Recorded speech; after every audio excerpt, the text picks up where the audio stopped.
সুপ্রভাত সবাইকে। তো প্রথমে একটা বাটি করে 3 কাপ ময়দা দিয়ে দেব। তারপর দিয়ে দেব ইস্ট মেশানো জল। ইস্ট মেশানো জলটা প্রথমে গরম জলে 1 চা চামচ ইস্ট দিয়ে দিতে হবে, ঠিক আছে? ইস্টের গুঁড়ি, সেই মেশানো জল দিয়ে দিতে হবে। তারপরে দিয়ে দেবো কালো জিরে 1 চা চামচের মতো, আর নুন স্বাদ মতো। তারপর দেব রিফাইন তেল অল্প করে, যাতে যেহেতু ওটা একটা খাস্তা টাইপের না আসতে হবে, তাই একটু বেশি করে তেল দিলেই ভালো হয়। 3 চামচের মতো আমি এখানে তেল দিলাম, আর দুধটা দিতে হবে। যতক্ষণ না ডোটা বানানো হচ্ছে ততক্ষণ অবধি দুধটা দিতে হবে। দুধ দিয়ে টোটাল ডোটা বানাতে হবে, জল দেওয়া যাবে না। এরপর ওপর থেকে একটু তেল ঘষাঘষি করে নিয়ে আধ ঘন্টার জন্য রেখে দিতে হবে। তারপরে একটা প্যানে করে অল্প সর্ষের তেল দিয়ে দেব। সর্ষের তেলটা গরম করে নেব, আর মিডিয়াম ফ্লেমে গরম হয়ে গেলে তারপরে দিয়ে দেবো গোটা জিরে ফোড়নের জন্য। 1 থেকে 1.5 মিনিট গোটা জিরেটাকে ভেজে নেব।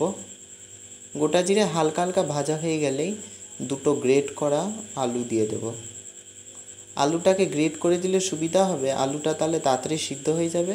আর হালকা ভাজা ভাজা হয়ে গেলেই সোনালি রঙে, তারপরে একটা মিডিয়াম সাইজের অনিয়নের পেস্ট দিয়ে দেবো। অনিয়নকে গ্রেট করেও দিতে পারেন, এতে আপনাদের কোনো অসুবিধে নেই। তারপরে দিয়ে দেবো একটা গ্রেট করা গাজর। আর এই 3টে সবজিকে মিডিয়াম ফ্লেমে প্রায় 10 মিনিটের কাছাকাছি ভেজে নেব, যতক্ষণ না সিদ্ধ হয়ে যাচ্ছে। ভাজা হয়ে গেলে তারপরে ওপর থেকে কাঁচা লঙ্কা ছড়িয়ে দেবো 5-6টা কুচোনো, এবং নুন স্বাদ মতো দিয়ে দেবো। তারপরে দেবো 1 চা চামচ হলুদ গুঁড়ো, চিনিও দেবো স্বাদ মতো, লাল লঙ্কার গুঁড়ো 1 আর একটা হাফ চা চামচ, আর বাদাম হাফ কাপের কাছাকাছি, আর দেবো হাফ চা চামচের মতো গরম মশলা দিয়ে ভালো করে নাড়িয়ে নেব। কিছুক্ষণ নাড়ানোর পর সবজিটা ঠিক নেতিয়ে যাবে এইভাবে, আর সেই মুহূর্তে একটা কাঁটার সাহায্যে স্ম্যাশ করে নেব। ভালো করে ঘেঁটে নেব যাতে সবজিটা নরম হয়ে যায় আরও।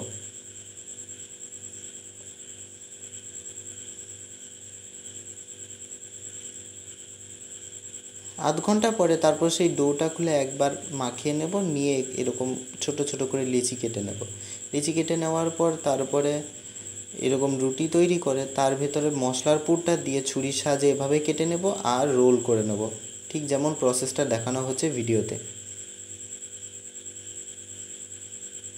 এরকম স্প্রিংয়ের মতো রোল হয়ে গেলে এরকম মুড়ে দেবো। তারপর একটা কড়াইতে মিডিয়াম ফ্লেমে অনেকটা পরিমাণে রিফাইন তেল দিয়ে গরম করে নেব।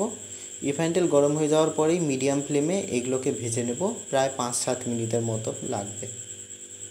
5-7 মিনিট হয়ে গেলে এইরকম গোল্ডেন ব্রাউন কালারের ভাজা হয়ে যাবে, আর তৈরি হয়ে যাবে ভেজ স্প্রিং। আশা করছি আপনারা এই পুরো রান্নাটা বুঝতে পেরেছেন। তাহলে দেখা হচ্ছে নেক্সট ভিডিওতে। Bye bye.